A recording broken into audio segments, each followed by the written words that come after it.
अस्सलाम वालेकुम students, welcome to another lecture. आज की इस लेक्चर के अंदर हम फॉर लूप के रिलेटेड कुछ एक्टिविटीज सॉल्व करेंगे। इससे प्रीवियस लेक्चर में हमने फॉर लूप को थ्योरेटिकल डिटेल में स्टडी किया था और साथ हमने रेंज फंक्शन सीखा था। स्टार्ट करते हैं। फर्स्ट एक्टिविटी आप देख पा रहे हैं कि we have to write a program that reads a number from the user, कि हमने एक ऐसा प्रोग्राम लिखना है जो कि यूजर से नंबर रीड करे और उस नंबर का यूजर को टेबल प्रिंट करके दे। अब फर्स्ट ऑफ ऑल यूजर से नंबर रीड करने इसलिए हमने num वेरिएबल क्रिएट कर लिया और यूजर से इंटीजर लेट्स सपोज रीड करने इसलिए हम int यूज करते हैं और int की पैरेंथेसिस में इनपुट फंक्शन। आप इनपुट फंक्शन को एम्प्टी भी छोड़ सकते हैं और अगर आप यूजर को कोई मैसेज शो करना चाह रहे हैं तो you can write that message with in double quotes in input function as well.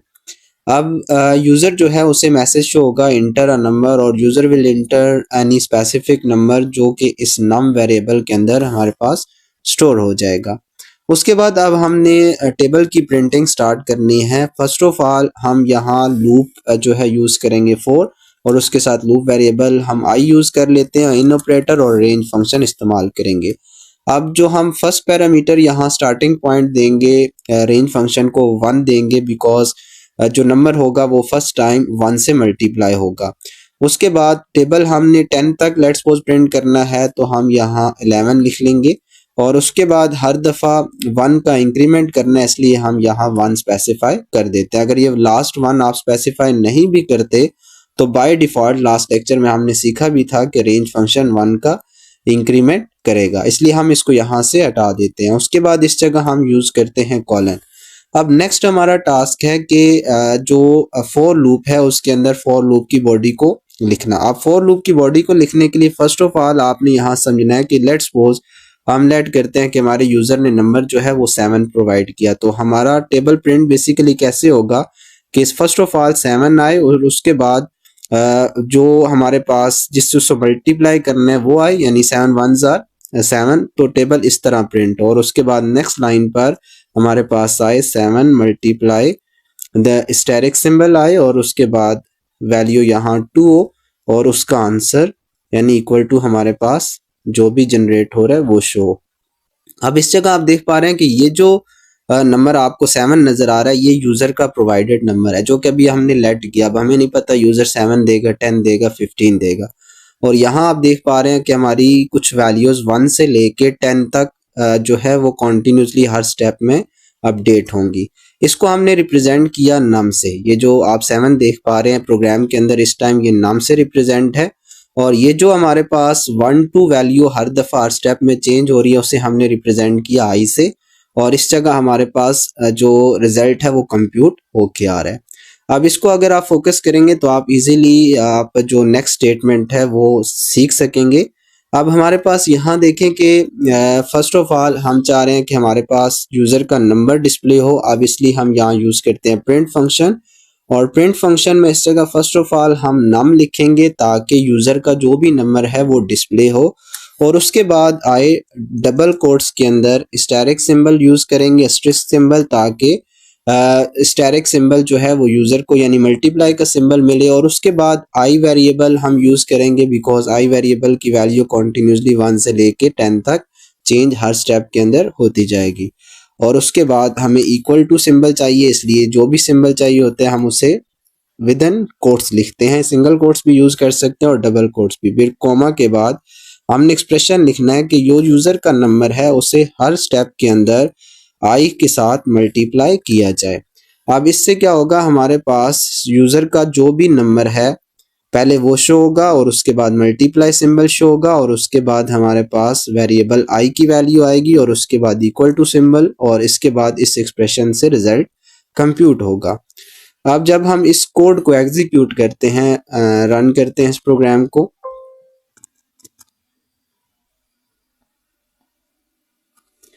तो यहाँ देखिए हमें शो हो रहा है inter a number. Let's suppose मैं नंबर इंटर कर देता हूँ 6 और अब यहाँ देखिए कि हमारे पास 6 का जो कंप्लीट टेबल है वो डिस्प्ले हो चुका है। जो फॉर्मेट हमने कहा था उसी फॉर्मेट के अंदर डिस्प्ले हुआ। अब यहाँ फर्ज करें कि जो हमने इस जगह स्पेस दी थी अगर हम उस स्पेस को रिमूव कर देते हैं, यहाँ हमारे पास हमने कुछ स्पेसेस दी थी, अगर स्पेसेस को रिमूव करते हैं तो देन आउटपुट आपको शो करता हूँ after execution of this code. अब यहाँ देखिए हमें दोबारा से कहा जा रहा है नंबर में 7 इंटर करता हूँ, तो ये हमारे पास जो स्पेसेस थी वो रिड्यूस हो चुकी हैं। तो डबल कोट्स के अंदर अगर आप स्पेस भी इंटर करते हैं तो वो space as it is output पर शो हो जाती है। अब लेट्स सपोज हमें पेपर में कहा जाता है कि नंबर आपने 20 तक प्रिंट करना है, तो you just have to change this termination condition, यहाँ आप 21 लिख दीजिएगा। और अब इसको हम रन करते हैं और कोई भी नंबर प्रोवाइड करते हैं। Let's suppose inter a number हमें शो हो रहा है और यहाँ मैं नंबर इंटर कर देता हूँ 9, तो यहाँ देखिए 9 का टेबल हमें 20 तक प्रिंट होके मिल चुका है। अब स्टूडेंट फॉर एग्जांपल आपने यहाँ लास्ट पैरामीटर जो था रेंज फंक्शन के अंदर हमने अभी स्पेसिफाई नहीं किया। लेट्स सपोज मैं स्पेसिफाई कर देता हूँ, तो 1 स्पेसिफाई कर दिया। अब क्या आउटपुट पे कोई इम्पैक्ट पड़ेगा, तो इसको चेक कर लेते हैं। यहाँ देखें कि हमने रेंज फंक्शन के अंदर जो लास्ट पैरामीटर दिया, हम टेबल 8 का प्रिंट करते हैं, तो यहाँ देखिए कोई इम्पैक्ट आउटपुट पर नहीं आ रहा। अभी भी इंक्रीमेंट जो है वो 1 का हो रहा है। अभी इसकी एग्जीक्यूशन जो है बैक एंड पे किस तरह चल रही होगी। फर्स्ट ऑफ ऑल देखिए हमारे पास लूप वेरिएबल हमने आई इस्तेमाल किया, तो इस टाइम जो बैक एंड पे आई की वैल्यू थी वो हमारे पास यूजिंग दिस रेंज फंक्शन वो सेट हो जाएगी, इनिशियलाइज हो जाएगी, दैट वुड बी 1। तो आई की स्टार्टिंग वैल्यू हमारे पास 1 है और ये जो वैल्यू होती है वो अगर इस वैल्यू से लेस है तब तक ये body of the for loop जो है, यानी जो कि एक सिंगल प्रिंट स्टेटमेंट है, उसकी एग्जीक्यूशन होती रहेगी। अब इस टाइम आप देख पा रहे हैं कि 1 इज लेस देन दिस 21, तो दैट्स मीन की कंडीशन हमारी ट्रू है, तो हमारे पास इस प्रिंट स्टेटमेंट की एग्जीक्यूशन होगी। द प्रिंट स्टेटमेंट की एग्जीक्यूशन हो रही है तो क्या हो रहा है, फर्स्ट ऑफ ऑल हमने कहा कि नम प्रिंट हो जाए। नम के अंदर वो वैल्यू पड़ी होगी जो यूजर प्रोवाइड करेगा। लेट्स सपोज यूजर ने हमने लेट करते हैं कि उसने 8 प्रोवाइड किया, तो नम के अंदर इस टाइम 8 पड़ा हुआ है। और उसके बाद हमने डबल कोट में स्ट्रिस्क सिंबल का इस्तेमाल किया, स्टैरिक सिंबल यूज किया, तो स्टैरिक सिंबल हमारे पास एज इट इज इस जगह पर शो हो जाएगा। उसके बाद नेक्स्ट देखें, डबल कोट्स के बगैर हमने एक वेरिएबल यूज किया आई, तो आई की वैल्यू हमारे पास डिस्प्ले होगी। इस टाइम आई की वैल्यू हमारे पास है 1, यहाँ आप देख पा रहे हैं, तो हमारे पास इस जगह 1 डिस्प्ले होगा। उसके बाद डबल कोट्स के अंदर इक्वल है, तो इक्वल जो है डबल कोट्स वाला जो भी होता है वो एज इट इज आउटपुट पर शो होता है, तो ये आउटपुट पर इस तरह आ जाएगा। उसके बाद ये हमारे पास एक एक्सप्रेशन है, एक्सप्रेशन जो है एवेलुएट होगा और इसका रिजल्ट जो है वो डिस्प्ले होगा। अब एक्सप्रेशन एवेलुएट होगा तो नम की वैल्यू दैट इज 8 वो मल्टीप्लाई होगी आई की वैल्यू दैट इज 1, तो 8 1s आर हमारे पास 8 डिस्प्ले हो जाएगा।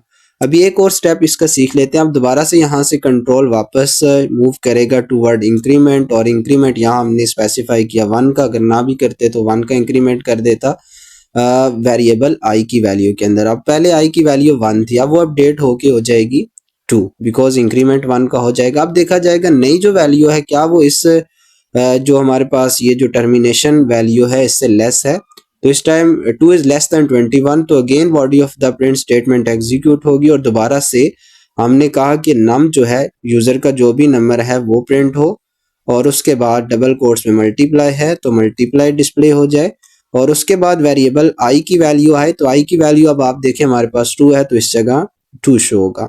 और उसके बाद इक्वल टू डबल कोट्स के अंदर था इसलिए एज इट इज आ गया, और उसके बाद हमने कहा कि नम मल्टीप्लाई हो जाए आई के साथ, तो नम की वैल्यू दैट इज 8 और आई की वैल्यू दैट इज 2, तो 8 मल्टीप्लाई 2 वुड बी 16, तो 16 डिस्प्ले हो जाएगा। और ये काम कॉन्टिन्यूसली चलता जाएगा जब तक ये टर्मिनेशन कंडीशन का रिजल्ट जो है वो फॉल्स नहीं आ जाता। नेक्स्ट एक्टिविटी हम देखने जा रहे हैं that is to print sum of first and even numbers, कि हमने एक ऐसा प्रोग्राम लिखना है जो कि पहले 10 इवन नंबर्स का सम प्रिंट करके दे। अब फर्स्ट ऑफ ऑल इसमें हम एक वेरिएबल क्रिएट करेंगे सम और उसे इनिशियलाइज कर देंगे 0 से, because we don't have any computed sum yet, कि अभी तक सम हमारे पास कंप्यूट नहीं हुआ हुआ। उसके बाद हम फॉर लूप यूज करेंगे और एक वेरिएबल आई इस्तेमाल कर लेंगे, आई इन रेंज। अब हमारा जो पहला इवन नंबर है वो 2 से स्टार्ट हो रहा है और 10 इवन नंबर्स जो हैं वो 20 तक जाते हैं, इसलिए हम यहाँ 21 लिखेंगे, और इवन नंबर 2 के स्टेप से आते हैं इसलिए हम यहाँ 2 का इंक्रीमेंट करेंगे। और इस जगह कॉलन्स और कॉलन्स के बाद हमारे पास इंडेंटेशन के बाद फॉर लूप की बॉडी आ जाएगी। इस जगह हम लिखेंगे sum equal to sum plus i, ताकि सम की जो भी वैल्यू है वो आई वेरिएबल की हर स्टेप के अंदर जो वैल्यू आ रही है उससे प्लस होती जाए। अभी हम इसको बाय वर्किंग भी देखेंगे कि इसका एग्जीक्यूशन जब होगी तो बैक एंड पे वर्किंग कैसे परफॉर्म होगी। उसके बाद body of the for loop से बाहर निकलकर यानी इंडेंटेशन को ख़त्म करके हम इस जगह लिखेंगे प्रिंट, और यहाँ हम डबल कोट्स में लिख लेते हैं सम ऑफ फर्स्ट 10 इवन नंबर्स, और उसके बाद हम यहाँ सम वेरिएबल की वैल्यू को डिस्प्ले करना चाह रहे हैं इसलिए हम सम लिख देंगे। अब हम इस प्रोग्राम को रन करते हैं और यहाँ आप देख पा रहे हैं कि हमारे पास फर्स्ट 10 इवन नंबर्स का सम डिस्प्ले हुआ 110। अब लेट्स सपोज आप ये जो प्रिंट स्टेटमेंट है इसको body of the for loop के अंदर लिख देते हैं। Body of the for loop का मतलब ये इंडेंटेशन के बाद इंडेंटेशन के साथ इसको लिखते हैं, यानी इसमें हम कुछ स्पेसेस दे देते हैं। तो अब ये स्टेटमेंट ए फॉर लूप की बॉडी के अंदर आ चुकी है। अब हम जब इस प्रोग्राम को रन करेंगे तो इसकी आउटपुट जो है उसको चेक करिएगा। तो यहाँ देखिए हर स्टेप में आउटपुट डिस्प्ले होती जा रही है। जैसे जैसे लूप की एग्जीक्यूशन होगी तब तब प्रिंट स्टेटमेंट भी एग्जीक्यूट हो रही है। तो फर्स्ट टाइम जब लूप एग्जीक्यूट हुई तो पहला जो सम आया था दैट इज 2, फिर उसके बाद नेक्स्ट इवन नंबर था 4, 4 + 2 करेंगे 6। अब 6 के बाद नेक्स्ट इवन नंबर 6 था तो 6 + 6 करेंगे 12, तो ये अप टू सो ऑन चलता जाएगा। अब इसलिए हम इसको body of the for loop से बाहर लिखते हैं ताकि आउटपुट एक दफ़ा डिस्प्ले हो। अब इसकी वर्किंग को हम अंडरस्टैंड करते हैं। फर्स्ट ऑफ ऑल यहाँ देखिए हमारे पास सम वेरिएबल जो है जिसे मैं एस से रिप्रेजेंट कर रहा हूँ, एस की वैल्यू हमने खुद इनिशलाइज कर दी, साइन कर दी 0 इस जगह पहले स्टेप के अंदर।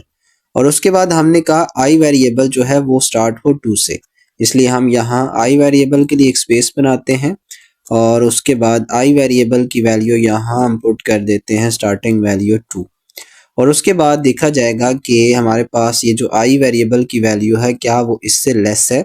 अगर लेस हुई तो body of the for loop जो है, जो कि एक सिंगल स्टेटमेंट है, ये जो प्रिंट स्टेटमेंट है body of the for loop से बाहर है, सिंगल स्टेटमेंट है, उसकी एग्जीक्यूशन होगी। तभी के केस में आप देख पा रहे हैं कि 2 इज लेस देन 21, तो दैट्स वाई ये स्टेटमेंट चलेगी। जब ये स्टेटमेंट चलेगी तो हमारे पास एक्चुअल ये फार्मूला क्या है, सम इक्वल टू, जिसको मैं एस से रिप्रेजेंट कर रहा हूँ, सम प्लस वैल्यू ऑफ आई।